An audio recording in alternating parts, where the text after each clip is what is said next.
다음 20번 문제. 연립부등식을 만족시키는 서로 다른 정수 x가 5개 존재할 때 그랬네요. 자, 먼저 x제곱 마이너스 3x 마이너스 10이 0보다 작다. 해가 뭔지 볼게요. 인수분해 해보면 곱해서 10 차이가 3 5와 2 마이너스 3 플러스 2 그러면 x는 마이너스 2와 5 사이에 있다. 이렇게 되고요. 두 번째 보면은요, 여러분. 절대값 x-3이 k보다 작다. k는 당연히 양수가 돼야겠죠. 그쵸? 왜냐하면 절대값은 음수 나올 수 없으니까. 그러면 이거는 무슨 얘기냐면요. 수직선으로 살펴보면은 3을 기준으로 똑같이 하나는 왼쪽으로 하나는 오른쪽으로 이렇게 범위가 펼쳐져 있다. 이렇게 생각해 주면 되겠습니다. 이해할 수 있겠나요? 기준점이 어디라고요? 3이 되겠습니다. 그래서 이 식도 풀어보면은 x-3이고 k고 마이너스 k니까 x는 3이 더해져서 3-k 그 다음 3 플러스 k 이렇게 되는 거죠. 3-k가 뭐예요? 3을 기준으로 왼쪽으로 k만큼 간 거고 3 플러스 k는 3을 기준으로 오른쪽으로 k만큼 간 거다. 이렇게 여러분들이 이해하면 되겠습니다. 그러면 여러분들의 이해를 돕기 위해서 수직선으로 그려보겠습니다. 첫 번째 범위는 마이너스 2부터 5까지 들어간 거죠. 그 다음에 두 번째 범위는 어디가 기준이라고요? 3이 기준이다. 3이. 알겠습니까? 3을 기준으로 생각을 해줘야 되는 거예요. 3을 기준으로 양쪽으로 k만큼 이렇게 벌어지는데 만족하는 정수가 몇 개라고? 5개라고 했습니다. 그럼 3을 기준 5개 그냥 먼저 체크해 볼게요. 일단 3 들어가야 될 테고 4, 5까지만 들어가야겠네요. 그리고 왼쪽으로 2칸, 오른쪽으로 2칸 이까지만 들어가야 되겠죠. 그러면 어떻게 가야 되냐면 이런 식으로 와야 되는 거예요. 이해할 수 있습니까? 여기는 포함되지가 않으니까 여기가 3 플러스 k가 되는 거고 여기는 뭐가 됩니까? 3 마이너스 k가 되는 거예요. 그러면 3 플러스 k는 5보다는 어떻게 해야 됩니까? 5보다는 커야 된다. 5보다는 커야 되고 6보다는 작아야 되죠. 근데 이때 중요한 거. 자, 여기에 있는 이 3 플러스 k가 5로 가주면 이 3 플러스 k가 5가 된다고 하면 만약에 이렇게 돼버리면 어떻습니까? 5는 공통범위에 들어가지가 않죠. 그래서 만족하는 서로 다른 정수 x가 5개가 된다. 여기에 위배가 됩니다. 반면에 이 3 플러스 k가 6이 돼버리면 어차피 등호가 들어가지 않기 때문에 그래도 만족하는 정수는 5까지 밖에 안 되니까 3 플러스 k는 6이 돼도 상관이 없는 거예요. 이걸 이해를 해야 됩니다. 따라서 k는 2보단 크고 누구보단 작거나 같다. 3보다 작거나 같다. 그렇게 돼서 k의 최대값은 3이 되겠다.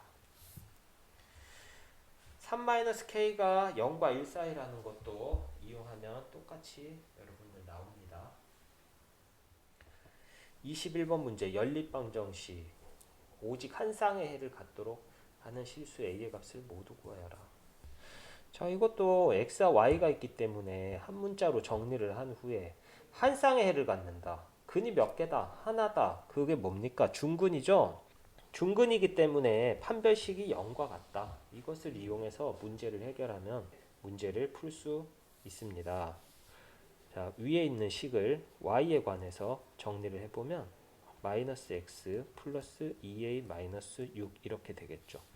그래서 y를 대입을 하는 거예요. 그러면 x, y 대신에 마이너스 x 플러스 2a 마이너스 6은 2a 제곱 플러스 9가 되더라.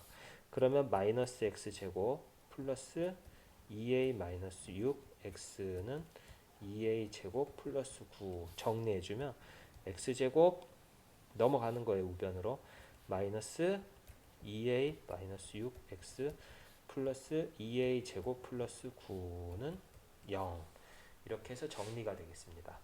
그럼 판별식을 써볼게요. 판별식 d는 b제곱 2a 마이너스 6의 제곱 마이너스 4ac니까 a는 1이죠. 2a 제곱 플러스 9 오직 한 쌍의 해라고 했으니까 0 정리해주면 4a 제곱 24a 36 마이너스 8a 제곱 마이너스 36은 0 그럼 36 없어지고요. 마이너스 4a 제곱 마이너스 24a는 0 그러면 마이너스 4로 약분을 하면 a 제곱 플러스 6a는 0이죠. 그럼 a로 묶어주면 그럼 실수 a는 뭐 됩니까?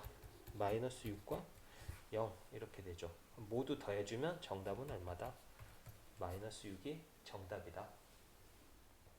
22번 문제입니다. 수련회에 숙소에서 우리 학교 학생들이 잘방을 배정하려고 한다. 한 방에 6명씩 자면 12명의 학생이 남고 7명씩 자면 방 2개가 남는다고 한다. 우리 학교에 배정된 방은 몇 개인지 구하시오.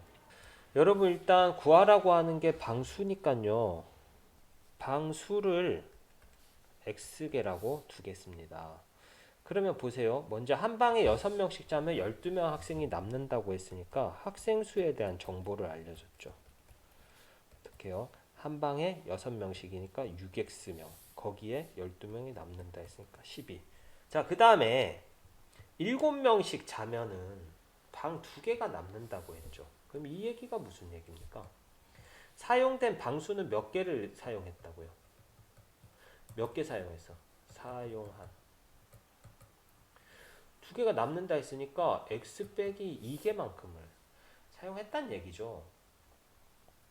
그리고 방을 다 사용한 거는 x 빼기 2개지만 마지막 방에 7명 전체가 들어갔다고 볼 수는 없잖아요.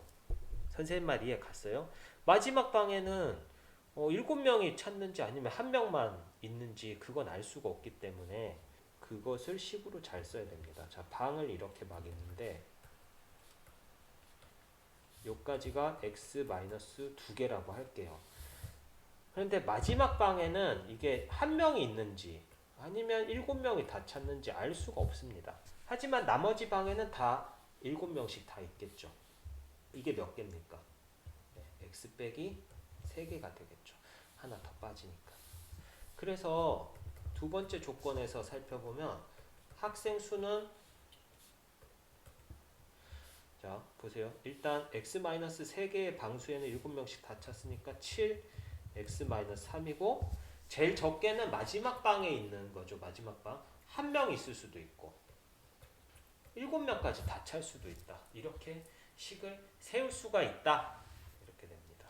그런데 학생 수는 뭐냐면 6x 플러스 12라고 했으니까 자 7x 37에 21이니까 마이너스 20 7x 37에 21 7을 더하면 14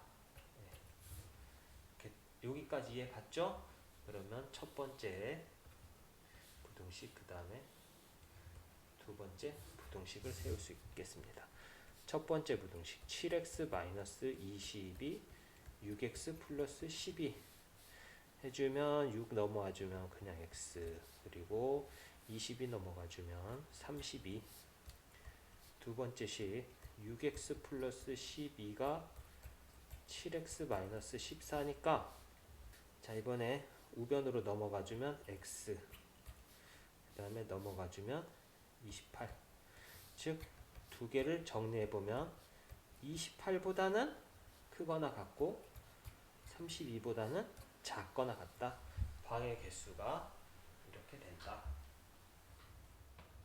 23번 2차 방정식 x제곱 플러스 x 플러스 1은 0의 두근 알파 베타에 대하여 2차 함수 이것이 만족시킨다. 이때 두 상수 PQ의 값을 구하여라. 자, 23번 문제는 여러분들 이게 오메가와 사실 관련이 있어요. 그 오메가와 관련이 있다라는 거를 알면 어렵지 않게 풀 수 있습니다.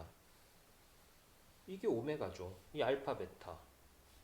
두 근의 합은 근과 계수의 관계에서 마이너스 1이고 두 근의 곱은 뭡니까? 1이 되는 거죠. 근데 아까 선생님이 오메가에서 얘기했던 것 중에 기억납니까? 오메가를 제곱해주면 그 켤레가 나오고요. 켤레를 제곱해주면 그냥 오메가가 된다라는 거.